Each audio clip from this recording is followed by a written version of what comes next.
Welcome back to the Diamond K Show, your go-to for the realest takes on the biggest stories. Today, we're going to deep dive into day 2 of the federal sex trafficking trial of Sean Diddy Combs. Now, I have got to warn folks that this episode is going to contain some graphic content. Descriptions may be distressing to some listeners, so we had to put that out there. Cassie's testimony began. The courtroom was packed as Cassie Ventura, Diddy's former girlfriend, took the stand. She is over 8 months pregnant, and she delivered almost 6 hours of harrowing testimony, painting a picture of a relationship marred by control, marred by abuse, marred by exploitation. She recounted being coerced into drug-fueled sex parties, which Diddy referred to as freak-offs. These encounters involved male escorts and were orchestrated by Combs. Cassie described these events as humiliating, degrading, stating that they left her emotionally numb and physically drained. So there was a pattern of control. There was a pattern of abuse. And Cassie detailed how Diddy exerted control over nearly every aspect of her life, from her appearance and her relationships to her career.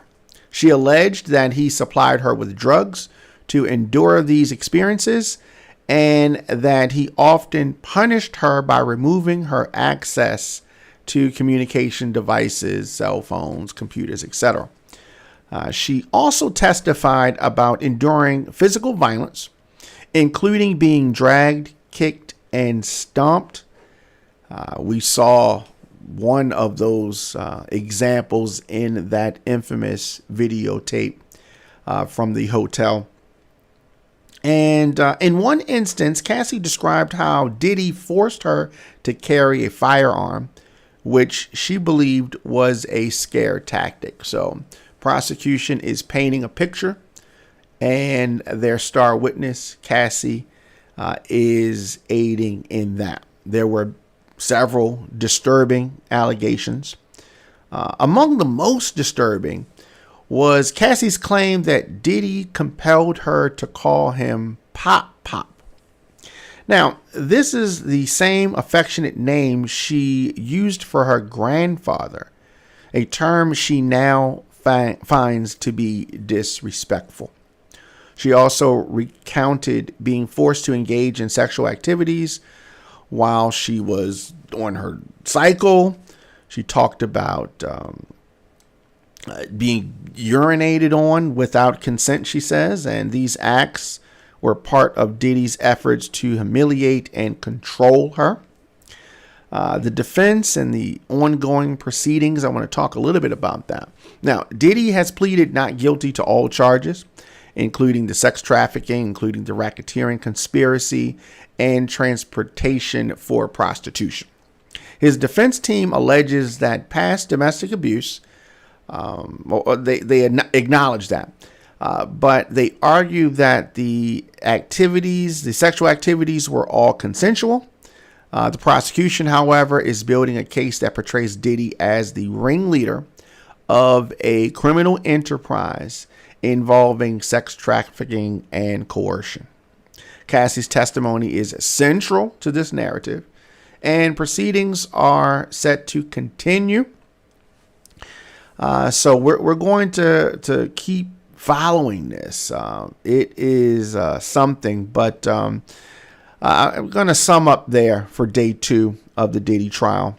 Cassie's testimony has been both powerful and disturbing, shedding light on the alleged abuses that she endured. We'll be back tomorrow with more updates as the trial unfolds. If you know someone that is affected by issues raised in this episode, please seek support. You can get local resources or organizations specializing in domestic or sexual abuse. Before you go, make sure you subscribe to the Diamond K Show wherever you get your podcasts. Of course, Apple, Spotify, YouTube, DJ Diamond K. Make sure you like, comment, and share this episode if you found it informative. Let's keep this conversation going. Make sure that the truth gets heard. I love to hear your comments. You can hit me up as always on all social media at the Diamond K Show. Of course, at On Fire Broadcasting for real-time updates, clips, and much more. Stay safe, stay informed, and as always, keep it real. I will see you guys.